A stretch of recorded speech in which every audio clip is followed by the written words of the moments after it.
record. Excellent.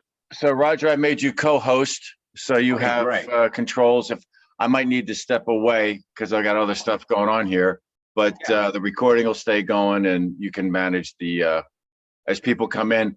I don't think they have, what do you call it, a wait for them, but if they do, you can just admit them. Yeah, sounds good, Tom. Thanks. Over to you. All right, thank you. Now, I'm recognizing lots of familiar faces as normal. Was anybody not here during the first meeting? You mean Thursday?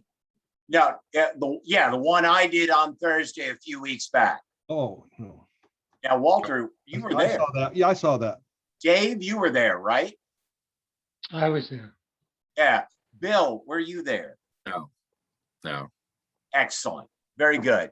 Dave and Walter, if hopefully your brains are still going with what we did before, hopefully you remembered all your questions. Walter, I want you to give me the trip up question like you normally do. And Bill, since there's so few of us, please feel free to ask questions, okay? Okay, thank you. We've got a much more informal environment here on Saturday, and I've been through this once. Are you HO, Bill? Yes, HO and O scale. Okay. Yeah. Are you Bill, familiar with both the Bachmann and Poacher RIVAROSSI products? Yes. You own each of them? Well, I have a Poacher Lincoln's funeral car. I'm sorry, I'm speaking of the locomotives, Bill. No, I don't have any Poacher locomotives or RIVAROSSI. I do have the Bachmann 440. Splendid. Good. Then I know where you're at, so I know how to explain it. Yeah. Okay. Great. Good. Okay. Well, let's go ahead and get started here. I guess for the record, I'm Roger Rossi, and I'm going to present my straight boiler conversion rebuild for the RIVAROSSI AHM Poacher and Bachmann 440, the old Bachmann 440, not the new one with the motor in the boiler.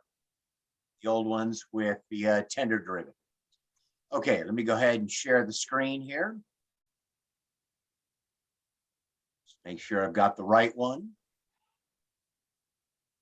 Everybody should be seeing my front page. Is that correct? Yep. Excellent. Very good. Okay. Roger, if I may. Go ahead, Tom. I just want to make sure, do you guys realize you have an option where it says view options? There's a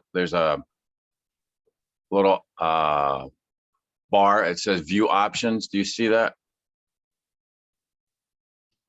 You might have to move the cursor to the top of the screen. Yep.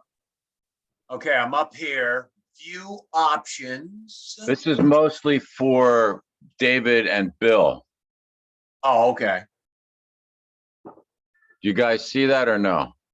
No? Do you move your cursor up or down to the end to see if anything drops down? No? That's all right. I wonder if you have to have yeah. I just found it, Tom. Yeah, okay. And then you can see zoom ratio, and if you just put your cursor on that, and you'll see all these other things, fit the window, blah, blah. So you can adjust it so that you, like right now it's too big, and I just hit fit for window and it fits in perfect. Got it. Cool.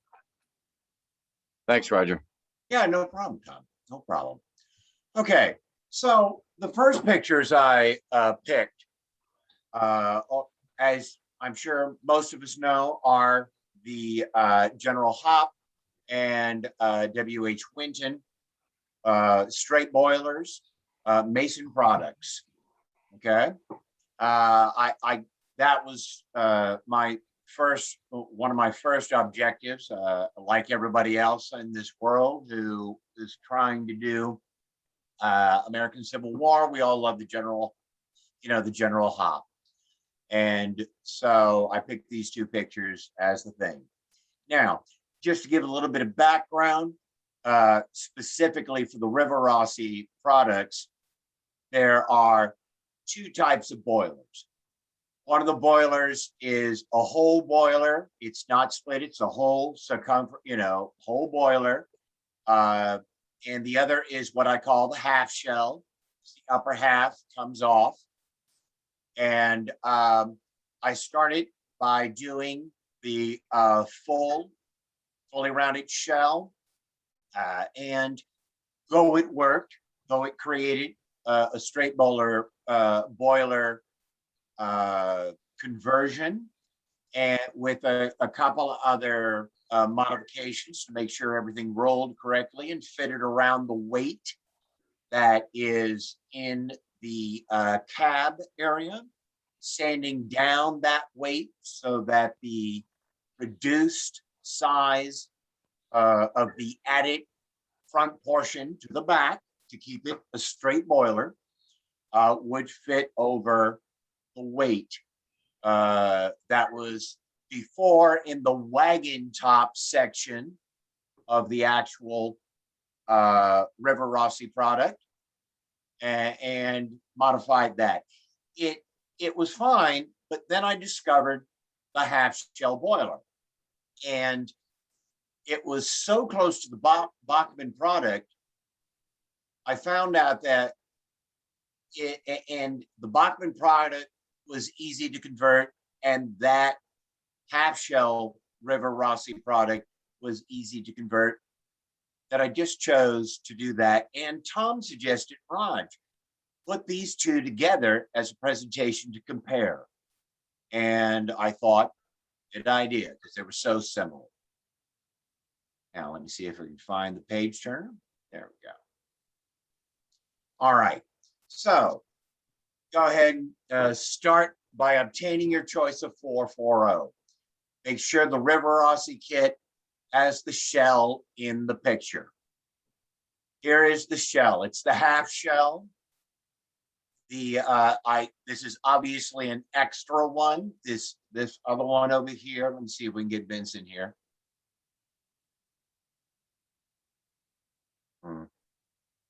Oh, good, Vince. You made it without me having to bring you in. Good. And Vince, you're at the beginning here. Can you hear me yet?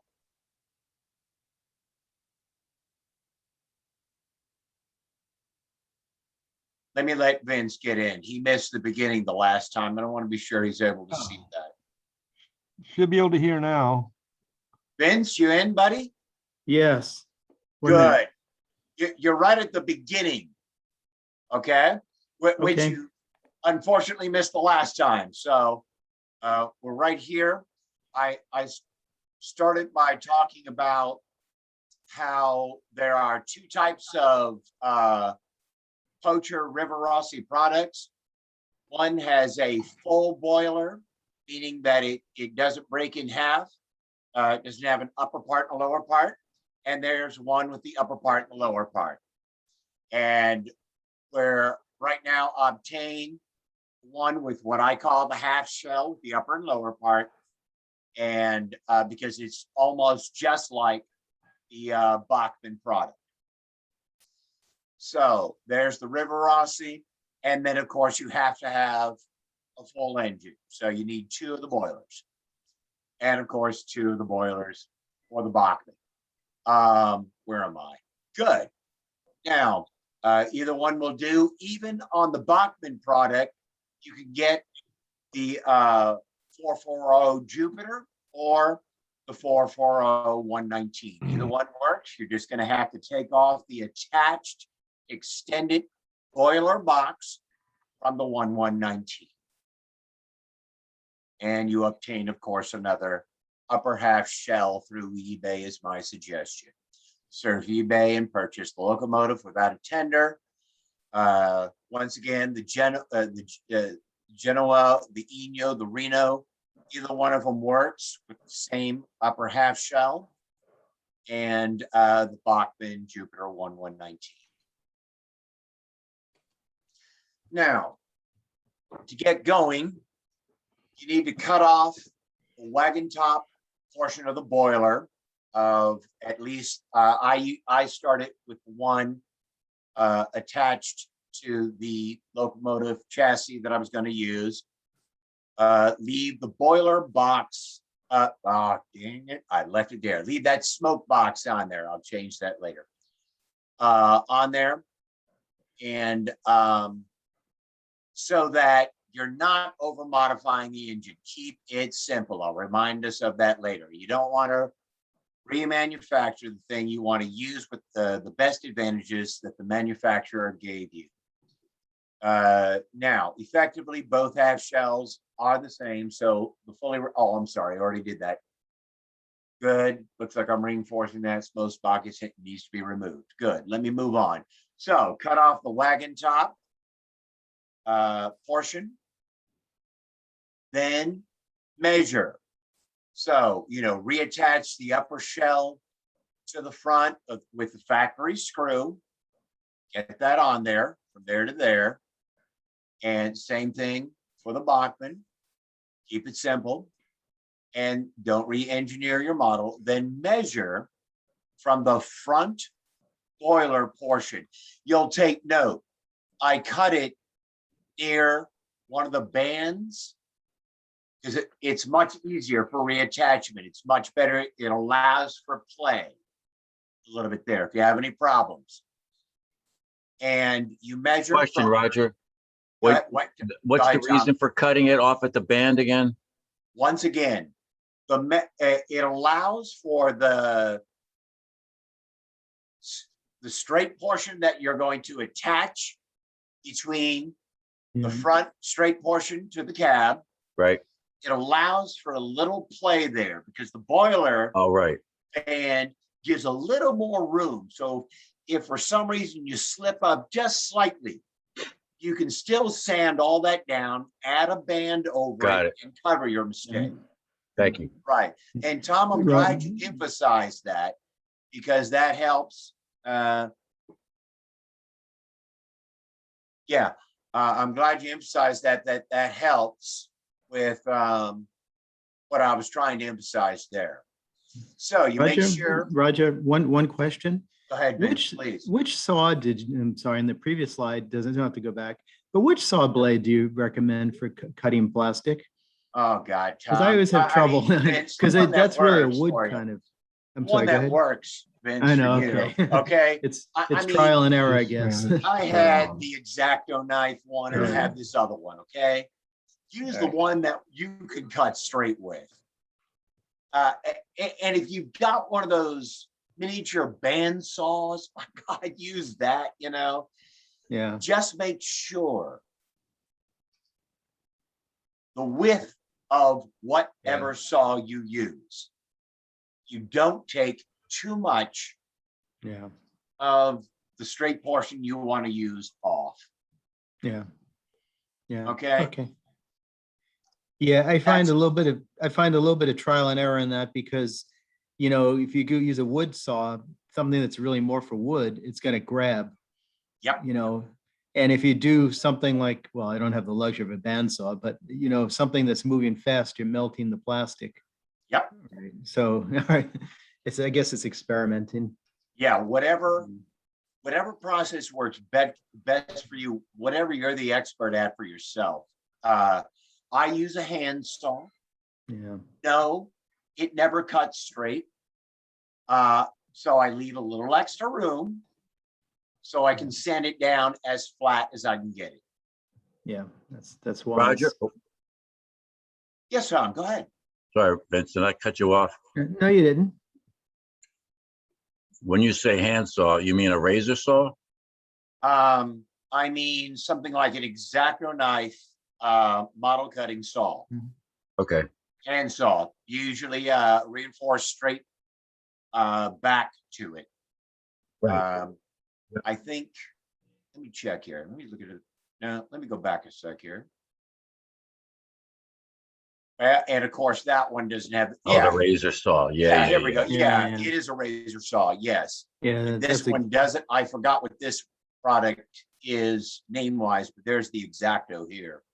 Yeah, that's probably a good choice. Okay, that's Yeah. what threw me. The one on the left, I think is probably more wood or whatever. It obviously worked for you, so that's great. Yeah, and it gives a good thin cut. It's not eating up a lot of plastic.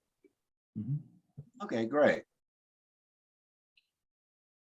Here, I'm sorry, my wife just arrived. Let me let her through the door here.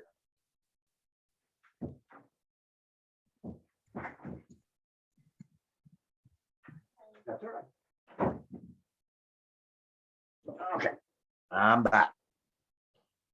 Okay. All right, let me go back just to remind everybody here. Okay, once again, now that you've got it all sanded down nicely, you got a good straight cut there. You make your accurate measurement from there to the cab. Now, on the RIVAROSSI product and the Bachmann product, the cab will have a protruding curved piece of plastic that the wagon top portion of the boiler was glued onto for a nice fit to the cab. You're going to have to combination cut it off and sand it off. Be careful of your cab detail.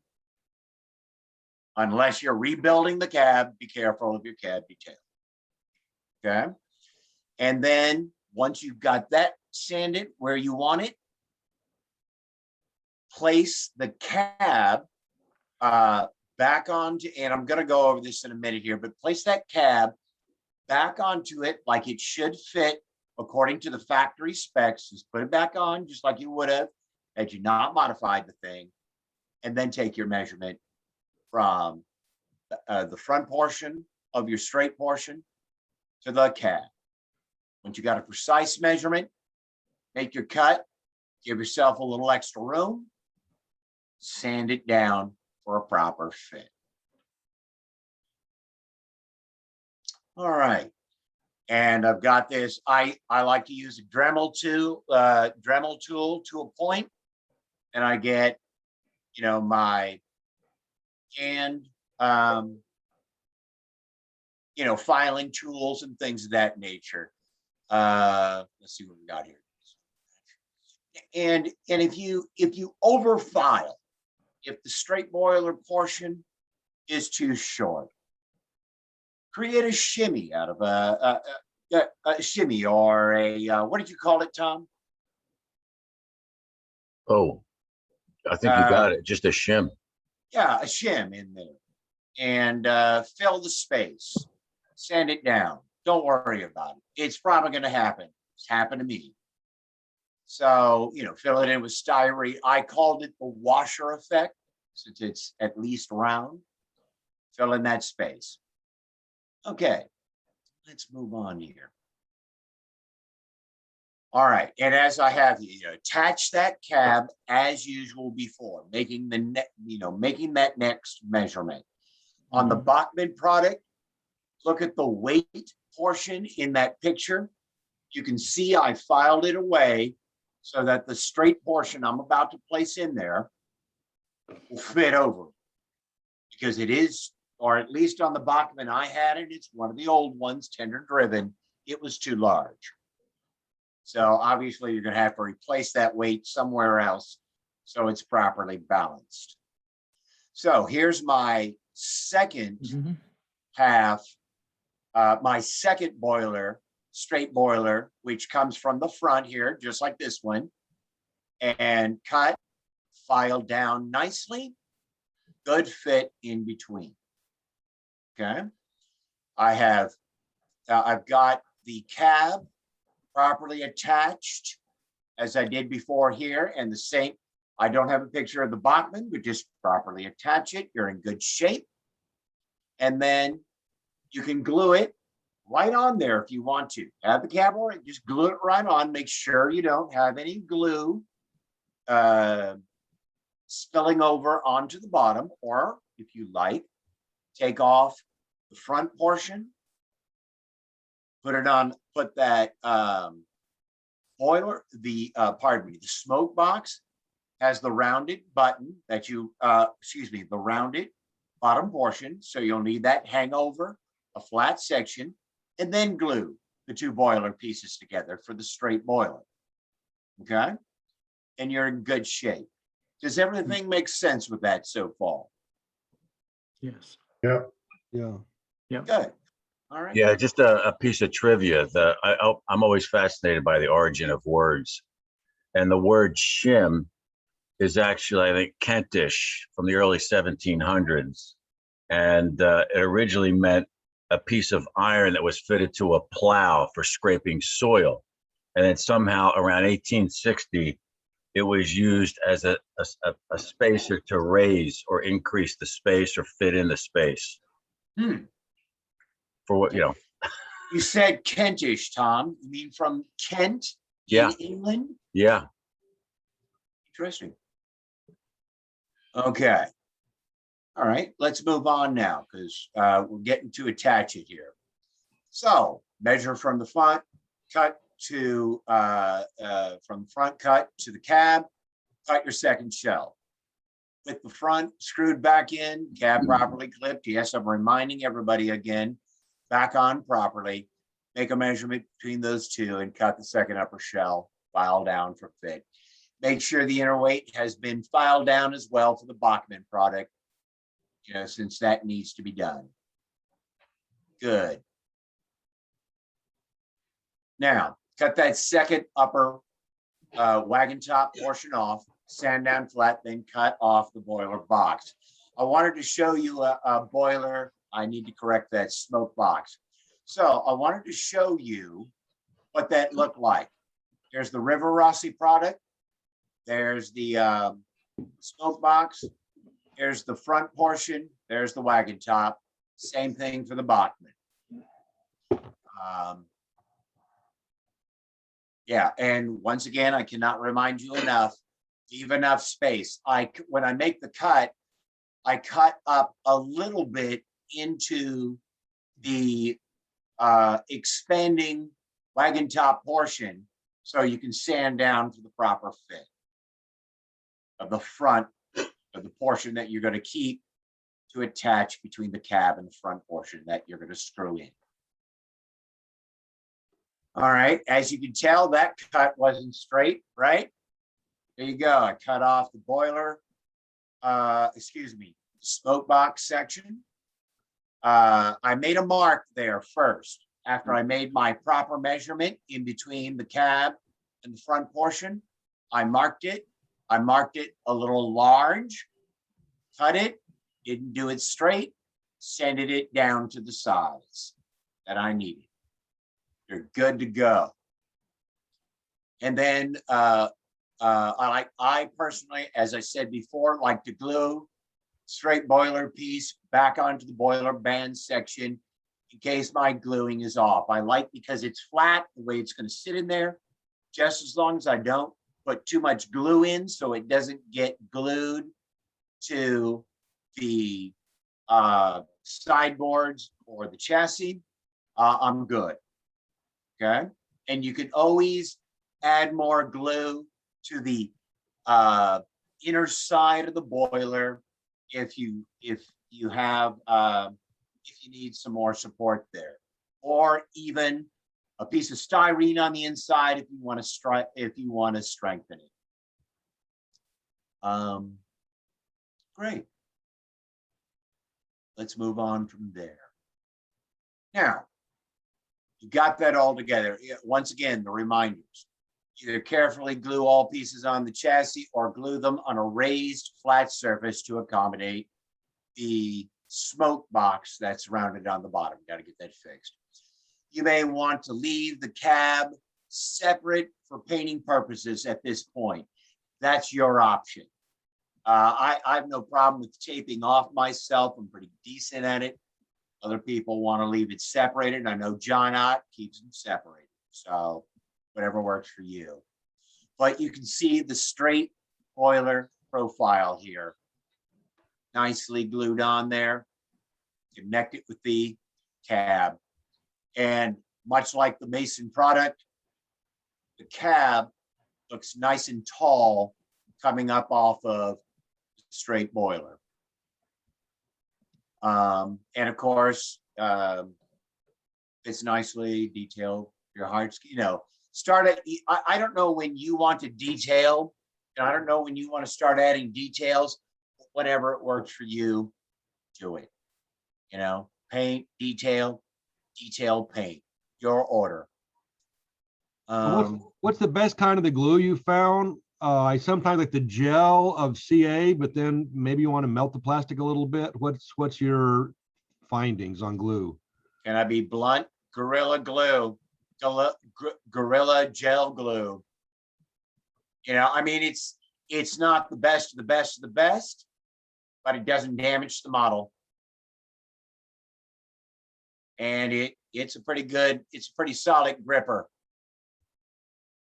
And it has a good reputation with modelers. But if you want to, 5-minute epoxy, which doesn't eat the plastic, I'd be careful with 5-minute epoxy gluing that onto the chassis. There's any drainage of that, and you got a permanent problem. Anything else on that? Any questions? I don't want to go too far too fast without people having an opportunity. Whenever I try to put two round pieces together like that,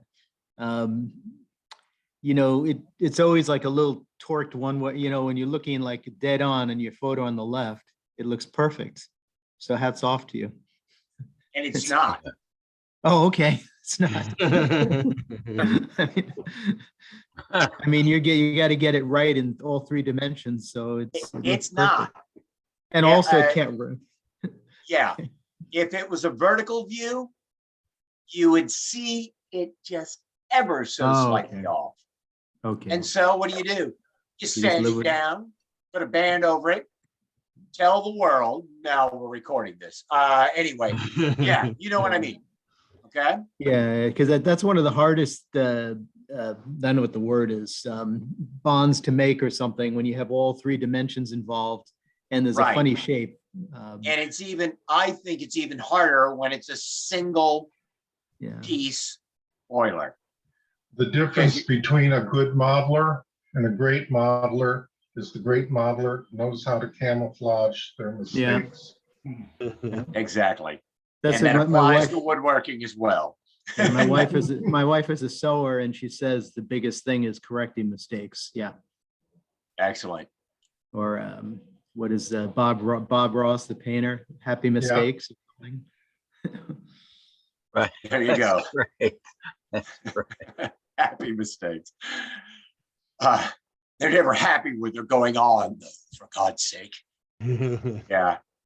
And of course, if you are an HO purist, stick with your Bachmann product, or make your adjustments with your effectively OO product, which the RIVAROSSI is. Okay. Now, here's this is a comparison with the tenders on them now.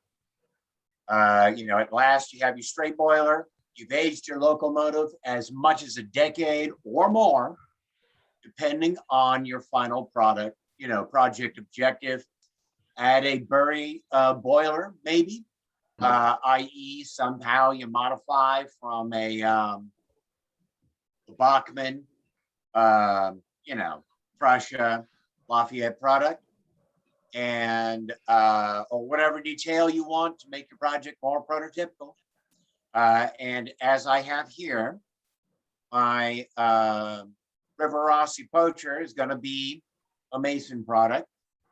I even purchased the 33-inch spoked wheels from Precision Scale for it. For the Bachmann, probably going to be a Mason as well. For wheel recommendations, I went around the mill on this one. I'm about to show you some pictures of John Ott's rebuild from many years ago. He chose, and Al Mueller recommended 26-inch spoke wheels from Precision Scale, I believe as well, or I think Tom mentioned that there are 26-inch spoke wheels from, is it Northline, Tom? Northwest Short Line? Yeah, Northwest Short Line. Yeah. I think DC ran into some 33-inch spoked wheels out of China years back. Got them. Doesn't know. I don't think he knows the company if I remember correctly, but I'll leave that up to DC to give confirmation on that. I couldn't find them when I searched eBay just about a week ago. Yeah, they're I not could around. not find them again. Right. The Precision Scale as the Mason product has a 9-spoke wheel. The Precision Scale 33-inch has an 8-spoke wheel. Guess what? I looked up SMR engines. They use the 8-spoke as well. So what the hell? Live with it. So you've got it here. Now, John Ott, years back, and I should have discussed this earlier, but no problem, retrogressing here. When I first started this project, one of the reasons why I wanted to join this group, because I was looking for how to do a straight boiler locomotive. And once I got into the group, that was the first thing I went to looking for, researched the archives of the group, found this email from John Ott back in, I think it was January of 2016. John Ott in the email, and I probably should have read that earlier, but basically, and I don't have that in front of me right now, but basically he said he spliced 2 Bachmann boilers together, placed it back on the chassis, and I had what he called a faux Mason. And I was like, okay, how did you do that, John? You know, because that's all he said was he spliced it together. Well, how? And so, yeah, you know, and so 6, 7, 8 months later, I figured it all out and came up with a process. And so he did the General McCallum. He, of course, came up with all of the decals. He made these decals. I think the templates are still on our files somewhere. They fit the Bachmann and the Mantua 440s. They're small for the RIVAROSSI product. I'm going to ask him one of these days if he can resize them for that. Hopefully he can. But he, you know, there you go. Nice and reattached very nicely. Good fit with the cab. Here are the 26-inch wheels that he put on the front. They might be larger in the back. He might have put 33-inch wheels on the back, but I cannot confirm that. Maybe he did. If I look at that picture a little bit closer. He used Mantua trucks, tender trucks for that rebuild. The drivers are already perfectly spoked like the Mason product. They didn't have any of the wheel weighting in the spokes. The Mason product, like the RIVAROSSI product, has weights. And I don't know if I said the last time, I don't think I'm going to grind those out. So I don't know what I'm going to do to the spokes. And I'm not skilled at that. So I'm probably going to leave that alone. Live with it. And of course, let's face it, it's a John Ott product. We all know he's an artist and it looks beautiful. I had a prototype question. That platform by the cow catcher, was that for maintenance or would someone stand there at night to help, you know, signal, like something's on the road ahead. A Hold on. platform, is it on the locomotive or is it off the locomotive? On the locomotive, like right behind the cow catcher, between the cow catcher and the boiler. That's an awful big distance. You could have a couple people standing on that. So I assume they use it for something. Oh, yeah, the area up front. Yeah. No, except maybe one application I saw was on the B&O artistic trip of 1859. Get a lot of people on there for a picture. Yeah. No, and what's good about that pilot arrangement up there is it looks like most straight back makers prototypical pilots. It looks like the Mason, it looks like the Chase Minot and the Commodore. I'm sorry, pilot arrangements, shape and everything. So it's much more prototypical. And that's the other problem with the RIVAROSSI Poacher single boiler product. You have to add that effect on because the pilot arrangement is different and not as prototypical. It would probably work better for the older locomotives like the General Texas and things like that, but still would require modification even with those. Now, the other thing I did for you guys on this presentation is I have written instructions for you. So you can always go back and refer to them at the end of it, and I'll make sure this gets up in the file. This whole process was a labor of love. I really wanted these bad. Do I intend to add wagon tops to my fleet? Undoubtedly, I certainly will. But I wanted a reasonably priced option because I'm not made of money. I wanted a reasonably priced option for the straight boiler. The other products that I know of are the Gem William Crooks. They average between 150 to 350, depending upon your luck on eBay.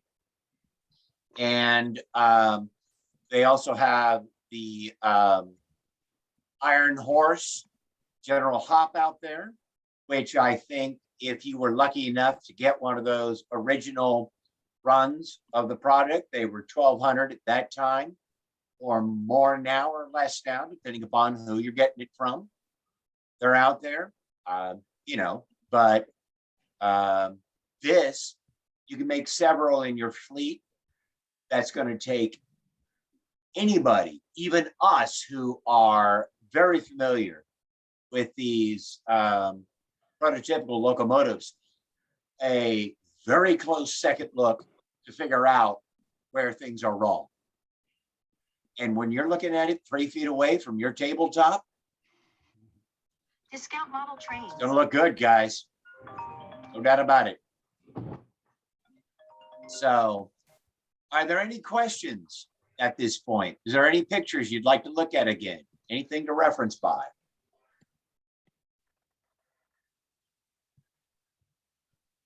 Well, good. I hope I covered it. Yeah, I know I repeated a lot, but repetition people learn from, so I'm not going to apologize for that. And Good.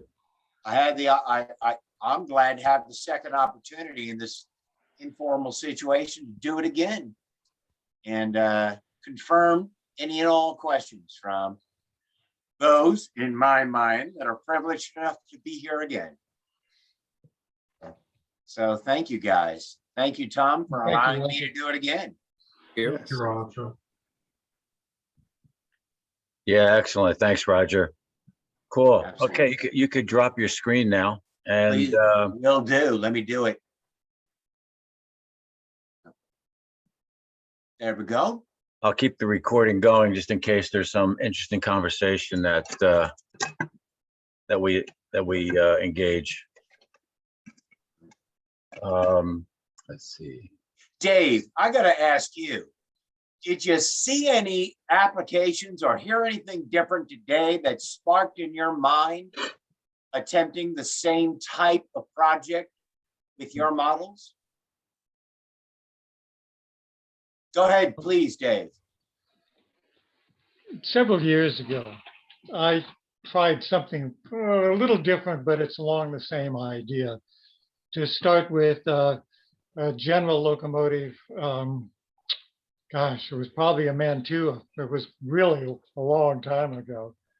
And I decided I wanted an outside frame General locomotive. The Mantua models, the Tyco models of the General have the wagon top of the boiler way too high. I think also the straight part of the boiler is way too small. So I did something similar with a file and a saw and cut off the wagon top part at the running boards. So I used the running boards to guide the saw blade, and I gave a horizontal cut starting back at the cab area, and sliced off the top of the wagon top there. And then with my files, I filed it all down, way, way down, to make the wagon top still there, but a whole lot lower. Wow. It was a real pain. And I was filing metal then, which is have to be a lot more patient with the metal than you do with the plastic. But doggone, it worked. So if you're patient with the file and the saw, you can do wonderful things with these boilers. Okay. I would show you what I did, but the thing is boxed away up in the attic somewhere, and it would probably take me a day and a half to find it. All right, get on that, Dave. Well, that was back when I was in HO before I switched over to O gauge. Yep. Yeah. I'm going to attempt that too, Dave. I'm going at it from a different approach, though. Well, O gauge provides so much of a bigger surface area where you can concentrate more on the detail of the locomotive. So I really do prefer O gauge. Plus, there's some space in there I can put sound in. That's my latest project, trying to put some sound into some of my O gauge locomotives, see if I can slip it in there somewhere. And to make it worse, I try to slip in the electronics for command control in there. Yeah, and I just could never do that with the HO locomotives, but I can do it with the O scale. Well, good. Yep. Yeah, that's certainly the plus about O scale.